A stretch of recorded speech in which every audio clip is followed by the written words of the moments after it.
एक मंत्री ऐसे सवाल उठा रहा है और आप खुद जर्नल रहे हो और आप बोल रहे हो, मजाक में बोल रहे, मतलब एक सेना को मजाक समझ रखा है इन लोगों ने। ये इससे बड़ा मजाक और देश के साथ क्या होगा, ये चीज युवाओं को भी समझनी चाहिए। और जितने भी सैनिक हैं या भूतपूर्व सैनिक हैं, उनसे भी एक अपील है कि इस कैलाश विजयवर्गीय को बीच में लेके आओ और उनसे पूछो कि आप एक सैनिक को सिर्फ सिक्योरिटी गार्ड के लायक समझते हो? कहेगी इन्होंने मजाक बना रखा है देश की सेना का, और ये ऐसे ही मजाक चलता रहा ना, आने वाला समय ऐसा होगा जो ये बार बार बीजेपी बोलती है ना, हम पाकिस्तान को तबाह कर दें, पाकिस्तान को, वो पाकिस्तान तबाह कर देगा हमारे को। और नमस्कार, मैं हूं अजय भारद्वाज और आप इसमें ग्राउंड मीडिया देख रहे हैं। और आप सभी को पता है कि अग्निपथ योजना को लेकर के इससे पहले की भी वीडियो आपने देखी थी। दीपक फौजी इस वक्त हमारे साथ मौजूद है और अग्निपथ योजना को लेकर के लगातार पूरे देश के अंदर जो नौजवान युवा है वो गुस्से में आग बबूला और लगातार विरोध प्रदर्शन करने लग रहे हैं। दीपक फौजी की बार बार उन युवाओं से अपील भी थी और करने भी लग रहे हैं कि आगजनी न करे और हिंसात्मक आंदोलन न करे। बार बार ये अपील इन्होंने की थी। एक बार फिर 2-3 मुद्दे हैं, उन मुद्दों को लेकर के बातचीत करेंगे। मुद्दा केवल अग्निपथ योजना से ही जुड़ा रहेगा, अग्निपथ योजना से बाहर कोई मुद्दा नहीं रहेगा। सबसे पहले तो दीपक भाई राम राम। राम राम भाई, और कैसे हैं? ठीक है, बढ़िया, बिल्कुल। अच्छा, एक जो पर्सन है लगातार सोशल मीडिया पर चलने लग रहा है, जब से भारत सरकार ने अग्निपथ योजना लागू की है, विपिन रावत जो हमारे सीडीएस थे उनको याद किया जा रहा है, उनको बार बार याद किया जा रहा है कि विपिन रावत होते तो ये योजना लागू नहीं होती। जी बिल्कुल। क्या कहना चाहेंगे जो इस तरह की जो बातचीत मीडिया सोशल मीडिया जो लगातार वायरल होने लग रही है? आप एक आर्मी के जवान रहे हैं, इंडियन आर्मी से आप रिटायर्ड रहे हैं, क्या कहना चाहेंगे आप इस मुद्दे को लेकर? सबसे पहले तो भूतपूर्व जनरल, भूतपूर्व सीडीएस जी विपिन रावत जी, भगवान उनकी आत्मा को शांति दे, बिल्कुल, उनके सामने भी ये प्रपोजल आया था अग्निपथ वाला, तो उन्होंने बोला था ठीक है, योजना में कोई कमी नहीं है भाई, 4 साल कराओ, 6 साल कराओ। उस समय पे 6 साल का था, बाद में 4 साल का कर दिया। उनका ये था अगर बंदा 6 साल भी नौकरी करता है तो उसको 25% पेंशन मिलनी चाहिए। अगर आप उसके बाद जितना कॉन्ट्रैक्ट बढ़ाते हो, आपने अगले की 12 साल कर दी तो उसको 50%, अगर आपने 15 साल की है तो उसको 75%, और 15 साल से ऊपर जितना करता है उसको 100% पेंशन मिलनी चाहिए। ये विपिन रावत साहब का लिखित में भी बयान था, सब कुछ था। वो इस बात पर अड़े हुए थे कि बंदे की पेंशन होनी चाहिए। उनको पता था अगर पेंशन नहीं होगी तो फौज की फैसिलिटी लागू नहीं होगी। अगर पेंशन चाहे उसकी 1000 रुपये भी हो जाएगी ना, तो उसको एक एक्स सर्विसमैन का दर्जा, एक फौज की फैसिलिटी लागू रहती है। और उनको भी पता था आने वाले भविष्य में बहुत जरूरी है। क्यों? क्योंकि सेना के ऊपर लोगों का विश्वास भी होता है। दूसरी चीज, एक एक्स सर्विसमैन का कोटा एक अलग ही हो जाता है, हर जगह पे अलग होता है। अब ये अग्निवीर लेकर आए हैं, इसमें सवाल तो इतने हैं कि अगर आप करोगे तो पूरा दिन निकल जाएगा। लेकिन जो सीडीएस विपिन रावत साहब थे, आप एक चीज देखिए, सीडीएस विपिन रावत साहब को गए हुए, दुनिया से गए हुए 7 महीने हो गए, अभी तक वो पद खाली है, जबकि एक स्पेशल पद बनाया गया था। उस पद का आप क्या करेंगे? जब एक जनरल ने यहाँ कर ली, ठीक है, अग्निवीर लागू होगा, तो अब उस पद की जरूरत नहीं तो कोई भी पद है सेना का, कोई भी पद है सेना से संबंधित, वो 2 दिन से ज्यादा खाली नहीं रह सकता, क्योंकि ये एक देश की अस्मिता का सवाल है। सबको विश्वास है सेना के ऊपर। और ये तो 7 महीने हो गए, एक इतना बड़ा पद जो कि आपने तीनों सेनाओं के जनरलों के ऊपर भी एक पद बनाया था सीडीएस का, वो खाली है 7 महीने से, उसको ही नहीं भरा गया अभी तक। तो सवाल तो यहीं पर सबसे बड़ा खड़ा होता है इस अग्निपथ योजना के ऊपर कि उस पद को क्यों नहीं भरा गया। वो इसलिए नहीं भरा गया कि तीनों सेनाओं के जनरलों ने यहाँ कर दी, ठीक है, योजना बहुत बढ़िया। अरे आप तो जनरल बन गए, आप परमानेंट नौकरी करते हो, जनरल से बड़ी क्या रैंक लोगे आप? जनरल साहब से भी एक रिक्वेस्ट है, कम से कम एक युवा आता है, वो बहुत सारे सपने सजो के आता है। एक युवा 5-10 साल मेहनत करता है, तब जाके इंडियन आर्मी में भर्ती होने के लायक होता है वो। और आप उसके भविष्य के साथ ऐसा खिलवाड़ करते हो 5-10 साल भर्ती होने के बाद। उसके बाद जो ये है अकेडमी वगैरह चलाई हुई है, एक अकेडमी में कोई भी माँ बाप अपने बच्चे को भेजता है कि 1-2 साल वहाँ पे रहेगा, खर्चा भी होता है, कम से कम 2-2.5 लाख रुपए खर्च हो जाते हैं एक माँ बाप के बच्चे को तैयार करने में 1 साल के अंदर। और वो 4-5 साल तक अकेडमी में रहता है, तो 8-10 लाख रुपए तो वो खराब हो गए एक बच्चे को तैयार करने में। फिर आप बोल रहे हो कि हम उसको 11.5 लाख रुपए देंगे। कौन से 11.5 लाख दे रहे हो आप? सबसे बड़ा सवाल यहीं पे खड़ा होता है। अब अगर एक सैनिक पक्का भर्ती होता है, पूरी ट्रेनिंग करके और सीआई एरिया में जाता है, उसकी तनख्वाह 50,000 रुपए है, और इनको कितने मिलेंगे? 20,000 रुपए। ये बोलते हैं हम 30,000 देंगे, 9,000 रुपए फंड में काटेंगे। चलो 30,000 लगा लिए, लेकिन एक युवा जो परमानेंट भर्ती वाला उसके 50,000 हैं, एक युवा के 30,000 हैं टोटल। 20,000 पर मंथ के हिसाब से 4 साल का हो गया 9,60,000 रुपया।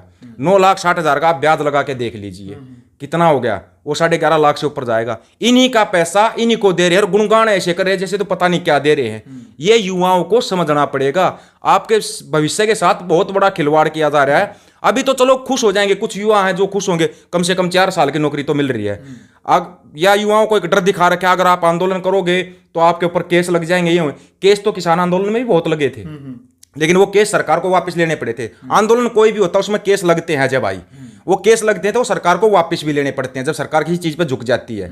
वो 3 कानून रद्द हुए थे, साथ के साथ केस भी रद्द बोला था, पूरे देश के केस रद्द हैं। ऐसे ही अगर ये कानून वापस होगा तो जो युवाओं पे केस होंगे ना, वो केस भी रद्द होंगे। युवाओं को जो डर दिखा रखा है केसों का, वो गलत डर है।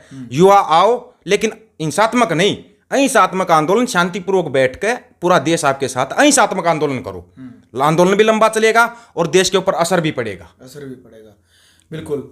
दीपक भाई, एक मुद्दा और एक वीडियो है जो लगातार वायरल होने लग रही है, उनके लिए जो बार बार कह रहे थे कि 4 साल के बाद आने के बाद अग्निवीर हैं जो, तो वो क्या करेंगे।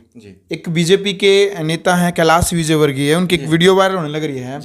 वो कह रहे हैं कि ये देश का गौरव है, अग्निवीर बनना एक सौभाग्य और देशभक्ति और राष्ट्रभक्ति की निशानी होगी। जो भी अग्निवीर आएगा मतलब गर्व के साथ चलेगा। और हम वो कह रहे हैं कि हम प्राथमिकता देंगे, जब भाजपा कार्यालय में यदि सिक्योरिटी गार्ड की नौकरी की जरूरत पड़ती है, सिक्योरिटी गार्ड की, तो हम पहले अग्निवीर को प्राथमिकता देंगे। उस बयान को लेकर के काफी ट्रोल उसको किया जा रहा है। आपकी क्या राय है? एक फौजी होने के नाते उन्होंने इस प्रकार की जो बातें एक फौज के बारे में, एक फौजी के बारे में, अग्निवीर को लेकर के कहा कि हम उसको सिक्योरिटी गार्ड की नौकरी पहले प्राथमिकता उसको देंगे।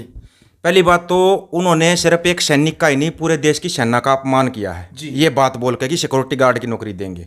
क्या एक बंदा 9 महीने ट्रेनिंग करता है, 15 साल बॉर्डर पे नौकरी करता है, वो एक सिर्फ गार्ड की नौकरी के लायक होता है कि ये गार्ड की नौकरी देंगे? और ऊपर से एहसान कर रहे हैं। जब यही सवाल वीके सिंह साहब से किया गया था कि कैलाश विजयवर्गीय ऐसे ऐसे बोल रहे हैं आपके बीजेपी के नेता, तो उन्होंने हंसी में बोला, मजाक में बोला होगा। वीके सिंह साहब को भी शर्म आनी चाहिए ये बात बोलते समय पे कि एक सेना के ऊपर एक मंत्री ऐसे सवाल उठा रहा है और आप खुद जर्नल रहे हो और आप बोल रहे हो मजाक में बोल दिया। मतलब एक सेना को मजाक समझ रखा है इन लोगों ने। ये इससे बड़ा मजाक और देश के साथ क्या होगा, ये चीज युवाओं को भी समझनी चाहिए। और जितने भी सैनिक हैं या भूतपूर्व सैनिक हैं, उनसे भी एक अपील है कि इस कैलाश विजयवर्गीय को बीच में लेके आओ और उनसे पूछो कि आप एक सैनिक को सिर्फ सिक्योरिटी गार्ड के लायक समझते हो क्या? एक सैनिक 5-10 साल मेहनत करके सेना में भर्ती होकर 9 महीने 12 महीने ट्रेनिंग करने के बाद, और वो आपके सिक्योरिटी गार्ड के लिए ट्रेनिंग करता है, वो इसलिए करता है, वो बॉर्डर पर रक्षा करता है, इसलिए करता है कि मैं जाकर सिक्योरिटी गार्ड बनूंगा बीजेपी के नेताओं का। ये इनके बयानबाजी हैं। इन्होंने मजाक बना दिया देश की सेना का। हमने पहले ही बोला था कि सेना का मजाक मत बनाओ, और ये चीज मैंने 3 साल पहले बोली थी कि ये लोग सेना को भी मजाक बना देंगे, और वही बना दिया। इनका फर्जी राष्ट्रवाद जो आज देश के सामने बिल्कुल खुलेआम आ चुका है, ये उस चीज को दबाना चाहते हैं कैसे भी करके।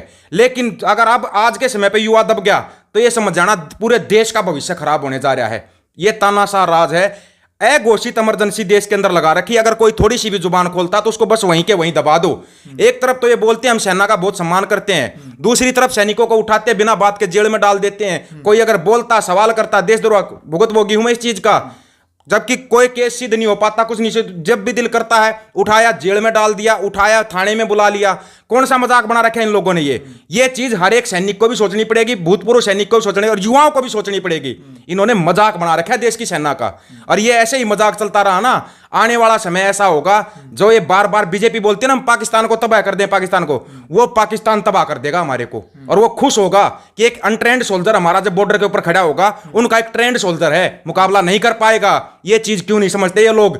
बगैर पूरी ट्रेनिंग के एक सैनिक कभी संपूर्ण नहीं होता, और ये 6 महीने में संपूर्ण सैनिक बनाना चाहते हैं। 6 महीने में तो वो पूरा सिविलियन के उससे भी नहीं हट पाता है। ये एक सैनिक बोल रहे हैं, सैनिक ऐसे तैयार नहीं होता। उसके बाद एक सेना का नियम होता है, आप बोल रहे हो 6 महीने में कंप्लीट ट्रेनिंग हो जाएगी। हम भी ट्रेनिंग करते थे, 2.5 साल 3 साल तक ट्रेनिंग चल जाती थी। अगर आप एक भी टेस्ट में फेल हो गए, रेस्टिकेट हो गए एक भी टेस्ट के अंदर, तो दोबारा 6 महीने की ट्रेनिंग करनी पड़ती है। क्या आप करवाओगे? 4 साल की नौकरी में इंक्लूड करोगे?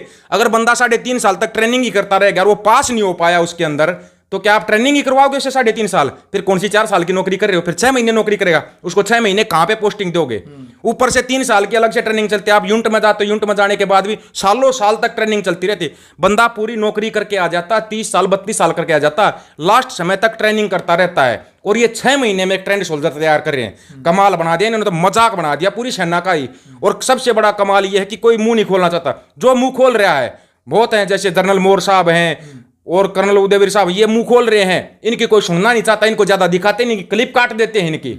ये मजाक बना रखा है। कोई अगर युवाओं को सही समझा रहा है, सही तरीके से बता रहा है, उसके ऊपर प्रेशर डाल दो, मानसिक प्रेशर डाल दो, पुलिस के द्वारा डाल दो, कैसे भी डाल दो, घर वालों पे प्रेशर डाल दो, ये प्रेशर डाल रहे हैं। ऐसी क्या जल्दी है इनको? ऐसे ही तो इन्होंने कृषि कानूनों के ऊपर किया था, पूरा प्रेशर डाल के कि बस लागू करने। इतनी क्या जल्दी है? पहले एक्सपेरिमेंट करो ना, पुलिस के ऊपर एक्सपेरिमेंट करके देखो। 4 साल वाला आपको पता लगेगा। 4 साल ट्रेनिंग क्या, 4 साल की नौकरी के बाद इसका रिजल्ट क्या आता है? आप सेना पे ही क्यों कोई एक्सपेरिमेंट कर रहे हो?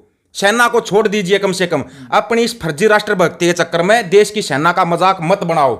एक सैनिक होने के नाते हमारी ना आत्मा रोती है कि ये लोग कर क्या रहे हैं सेना के साथ।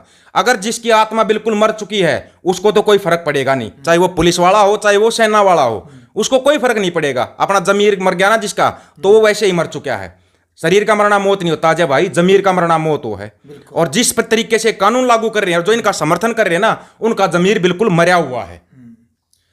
बिल्कुल दीपक भाई, काफ़ी पीड़ा है आपको युवाओं को लेकर के, क्योंकि लगातार आपके पास भी आपने बताया था कि हजारों फोन आने लग रहे युवाओं के, वो रोने लग रहे हैं क्योंकि किसी की भर्ती क्लियर थी, किसी का टेस्ट क्लियर था, सुनने में कि वो सब रद्द हो गया। किसी का एयरफोर्स में काम बनने वाला था, किसी का नेवी में, किसी का आर्मी में। बहुत सारे युवा सुसाइड करने लग रहे हैं लगातार। 74 हाँ, लगभग 74 युवाओं ने सुसाइड कर लिया है। तो क्या उनको आप समझाना चाहेंगे? आप तो खुद जवान, आत्मविश्वास और मनोबल आपका इतना मजबूत है, तो उनको उनके आत्मविश्वास को मजबूत करने के लिए उनसे क्या अपील आप खास तौर पर युवाओं से, जो जिन युवाओं का एक आत्मविश्वास टूटा, एक मनोबल टूटा है, वो सुसाइड न करें, क्या कहेंगे दीपक फौजी? ये अपील मैंने पहले भी की थी अजय भाई, और आज आपके चैनल के माध्यम से भी अपील करना चाहता हूं मैं। जो सब भाई छोटे भाइयों, मानता हूं मैं ये कानून लेके आए हैं, गलत कानून लेके आए हैं, लेकिन कोई भी चीज है, जीवन संघर्ष का नाम जीवन होता है। संघर्ष करो, सफलता मिलेगी। ये नहीं है कि ये कानून लेके आगे वो लागू ही हो गया। एक बार आप थोड़ा हौसला तो दिखाओ, खड़े होने का हौसला दिखाओ। आपके साथ खड़े हैं, आपसे आगे चलेंगे, आपके पीछे नहीं चलेंगे, आपके आगे चलेंगे। लेकिन जो ये आत्महत्या कर रहे हो, कम से कम अपने परिवार की तरफ, अपने माँ बाप की तरफ तो देखो, अपने भाई बहनों की तरफ देखो। सुसाइड मत करो। जब ये जो पिछली भर्ती हुई थी, जिसके पूरे टेस्ट क्लियर हो गए थे, उस भर्ती को रद्द किया तो 74 युवाओं ने सुसाइड किया था। किसी नेता को कोई फर्क नहीं पड़ा। फर्क पड़ा आपके घर वालों को, फर्क पड़ा आपके भाई बहन, आपके माँ बाप, उनको फर्क पड़ा। फर्क पड़ा जो हमारे जैसे लोग देख रहे थे, यार ये क्या कर रहे हैं, बच्चे क्या कर रहे हैं। हमारे को फर्क पड़ा। 2 दिन तक नींद नहीं आई हमारे को कि ये हो क्या गया देश के अंदर। 750 के करीब किसानों ने आत्महत्या की थी। किसी नेता को कोई फर्क नहीं पड़ा था। लेकिन वो तो बाकी के जो किसान थे दृढ़ता के साथ डटे हुए थे, और जब वो दृढ़ता के साथ डटे थे तब उनको जीत मिली थी। वो दृढ़ता आपको दिखानी पड़ेगी, वो मजबूती आपको दिखानी पड़ेगी। शारीरिक मजबूती नहीं, मानसिक मजबूती दिखानी पड़ेगी। सबसे ज्यादा जरूरत आज के समय पे मानसिक मजबूती की। अगर आप मानसिक मजबूत हो तो आप किसी भी चीज को जीत सकते हो, किसी भी लड़ाई में आप फतह हासिल कर सकते हो। अगर आपका मनोबल अभी से इतना टूटा हुआ है तो आप सेना में जाके क्या करोगे? आप जैसे हिंसात्मक कार्रवाई करें, आप पटड़ियां उखाड़ रहे हो। कितने लाखों कोई ट्रेन आएगी, अगर वो पलट गई, हजारों लाखों यात्रियों की जान के साथ आप खेल रहे हो। ऐसा मत करो। ना तो आगजनी करो, ना ये पटड़ियां उखाड़ो, ऐसा मत करो। अहिंसात्मक आंदोलन करो, आपके साथ है पूरा देश। ऐसे मत, एक अपना मनोबल मत तोड़ो। आप एक बार बैठो तो सही, आपका मनोबल हाई करने का हमारा काम है। जो आपका मोरल डाउन है उसको हम करके दिखाएंगे। आपका मनोबल डाउन नहीं होने देंगे, और पक्की नौकरी मिलेगी। एक बार आप थोड़ा हौसला करके एक बार रोड के ऊपर आके बैठिए कि हमें हमारी पक्की नौकरी चाहिए। पक्की नौकरी आपको मिलेगी। वो बुजुर्ग आज भी तैयार हैं, जो बुजुर्ग 13 महीने दिल्ली बॉर्डर पर बैठ के आए थे, वो इन युवाओं के साथ बैठने के लिए तैयार हैं। लेकिन थोड़ी मजबूती तो आप भी दिखाइए। आप आइए तो सही, एक बार निकल के आप बैठिए। कोई नहीं खाएगा आपको। अगर ये बोल रहे ना हम केस लगा देंगे, भर्ती नहीं हो पाएगा कहीं, सभी केस रद्द होते हैं। ये केस ऐसे नहीं होते। हाँ, अगर आप तोड़ फोड़ आगजनी करोगे, उनके केस अलग हो जाते हैं। ऐसा मत करो, अहिंसात्मक आंदोलन करो, आपकी मांग मानी जाएगी। तो भाई वीडियो आपने देख ली। फिलहाल दीपक फौजी जो इंडियन आर्मी से रिटायर्ड रहे हैं, लगातार कई वर्षों तक इन्होंने फौज में अपनी सेवाएं दी हैं। यानी कि अग्निपथ योजना को लेकर के इनके दिल में जो दर्द है, युवाओं के प्रति जो सहानुभूति है, और कह रहे हैं कि मैं युवाओं के साथ खड़ा हूं, जहां पर भी मेरी जिम्मेदारी लगाई गई मैं उनके साथ में खड़ा हूं। एक आवाज़ जवान आंदोलन की एक मजबूत करने के लिए दीपक फौजी की जो अपनी पर्सनल राय है वो आपने सुनी। बहुत सारी इनकी वीडियो हैं सोशल मीडिया के ऊपर अग्निपथ योजना को लेकर के लगातार वायरल होने लग रही है। इसलिए कि ये वीडियो आपने कैसी लगी, इनकी जो क्रिया की प्रतिक्रिया आपने रखनी है कि इनके विचारों को लेकर के आप कितना सहमत है, कितना असहमत है, नेगेटिव और पॉजिटिव दोनों तरह के यदि अपने विचार जिस तरह के लगते हैं आप अपनी राय रखिएगा जरूर। हम बिल्कुल ध्यान से पढ़ेंगे। नेक्स्ट वीडियो में भी एक बार उन विचारों के साथ एक बार फिर चर्चा करेंगे दीपक फौजी के साथ। वीडियो को ज़्यादा से ज़्यादा शेयर करें और ग्राउंड मीडिया चैनल को सब्सक्राइब करके बेल आइकन दबाएं। ग्राउंड मीडिया के लिए अपने कैमरामैन सुगेंजार के साथ मैं जब भारद्वाज। राष्ट्र निर्माण की जानकारी के लिए ग्राउंड मीडिया चैनल को सब्सक्राइब करें और शेयर करें।